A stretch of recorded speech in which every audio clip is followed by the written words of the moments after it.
identify and locate those who are responsible for these, and to gather the necessary evidence to ensure a successful prosecution.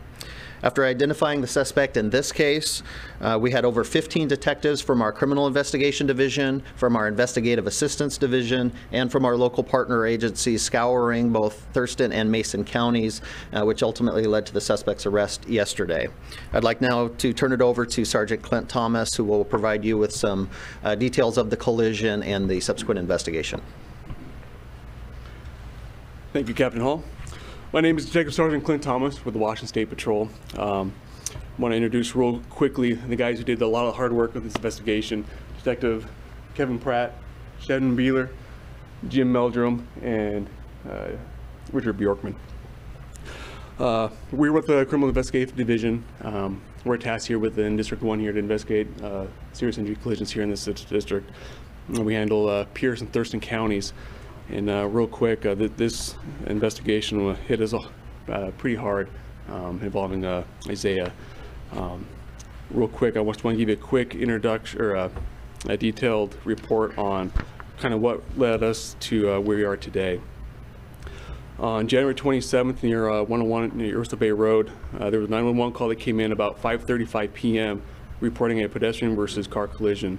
The incident took place in the left-hand lane.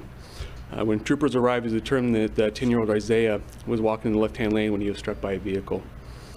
Isaiah had been airlifted to Harborview with life-threatening injuries. The vehicle that had struck Isaiah had fled the scene and was no longer there. It was reported from witnesses that we were looking for a silver or a cream-colored minivan. After the collision, deputy detectives were able to determine that the light-colored minivan potentially was a dark green van. The following day, on the 28th, at approximately 2:55, WSP received a 911 call from a citizen reporting that the whereabouts of an abandoned minivan near State Route 101, matching the description of the fleeing vehicle. This vehicle was brought to the office and processed by our WSP crime lab, and which determined that the vehicle had been involved in a pedestrian-involved collision. In coordination with local and federal agencies, detectives were able to canvass Thurston and Mason County and able to interview more than 20 individuals that led us to our suspect. Near the end of the day yesterday, our suspect, 51-year-old Irvin Jacobs, called in and turned himself in to detectives. We want to thank the media for the high coverage they received here and the public's help and giving us all the information that led us to Jacob. During his questioning, he admitted to being behind the wheel during the collision. Right now, the collision is still ongoing. We're still looking at some other options and other things that are involved in the collision and get the finer details of it. But we do want to thank our stakeholders for their help and their assistance. A lot of the information that came quickly.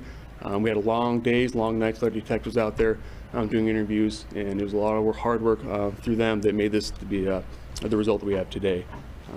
And again, thank you for our partners for their sense of urgency as well. So, that's back to Captain Hall. So on behalf of District 1, I do want to thank our detectives. They did a fantastic job. Their main concern on any of these investigations is to provide those answers and some closure to the family of these victims. They worked tirelessly on every single case, and they did a fantastic job in this case. So now I'm going to go ahead and open it up to any questions that you may have. You mentioned the conversation between the suspect and detectives. Did he say why he didn't stop? At this time, we're going to leave that part just for the integrity of the investigation. So. Was it his van? It was not his van. Does it appear to you that he would not have surrendered if you weren't closing in on him? Do you think that's what caused it? We feel the pressure from the media and his local acquaintances in the area put enough pressure on him to give us a call and turn himself in. And he took steps to cover up? We're still looking into the finer details of that. We'll leave that as is for now. But he did abandon the van? The van was abandoned, correct. Do you have reason to believe he was intoxicated? We have nothing at this time to support that idea. What were the circumstances surrounding Isaiah ending up on the highway? So at this time, they lived close to 101. It's our understanding that they were outside playing when they noticed that he was missing from the property. And from that point forward, that's where he ended up. So the details of why, we're not fully aware. Do you have any, can you tell us anything else that, about the conversation he had with detectives when he called them? So when he called, we didn't actually speak to him on the phone, but later on when we did speak with him, we're going to leave that part out just for our investigation. Can you tell us where in Yelm he was arrested? I believe that was in The Red Wind Casino. I'm sorry? The Red Wind Casino? Red Wing Casino. He contacted you from the casino? Correct. How far from the collision was the span? It was approximately 7 miles from the collision scene. Was this suspect alone in that vehicle or were there passengers? There was possibly other passengers in the vehicle. Have you been able to locate any of them? Or any of those folks? We have associated 2 other occupants with the vehicle, but at this time we're going to leave it at that.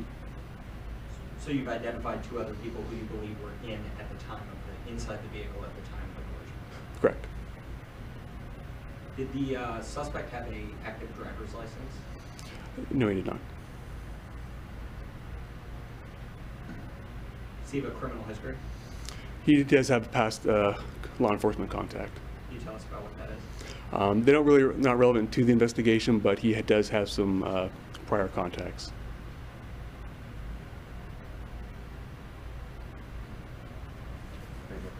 All right, thank you very much again. We greatly appreciate your help as we were trying to locate the suspect and for providing this information. So thank you again. Thank you guys all for being here. If subsequent questions come up, feel free to contact me and I will do my best to get those answers to you guys. Thank you.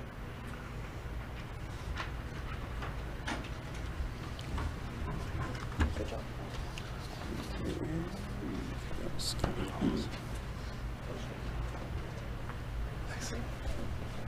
Just stand there, look pretty. That's all you have to do.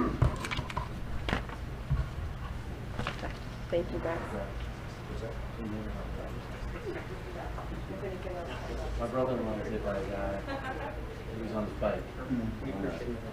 She